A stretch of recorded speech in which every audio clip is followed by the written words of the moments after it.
బీహార్ రాజధాని పట్నాలో ఆర్జేడీ ఆందోళన ఉద్రిక్తతలకు దారితీసింది.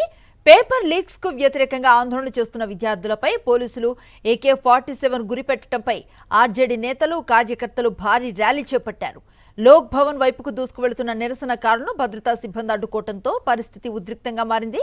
ప్రతిపక్ష నేత తేజస్వి యాదవ్, ఆర్జేడీ ఎంపీ మీసా భారతి సహా పార్టీ శ్రేణులు ఈ నిరసన మార్చ్లో పాల్గొన్నాయి.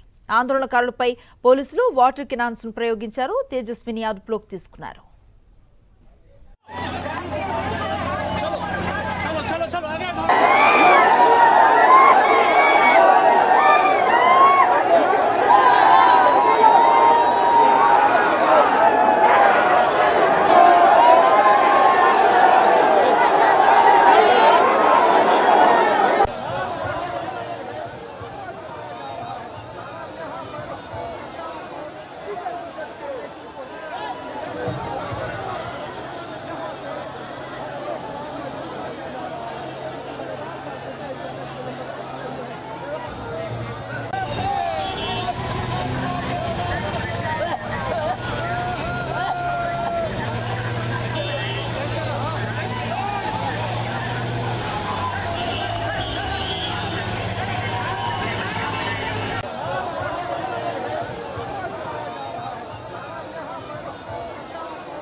మరిన్ని అప్డేట్స్ కోసం ఛానల్ ను సబ్స్క్రైబ్ చేయండి. నోటిఫికేషన్స్ కోసం బెల్ ఐకాన్ పై క్లిక్ చేయండి.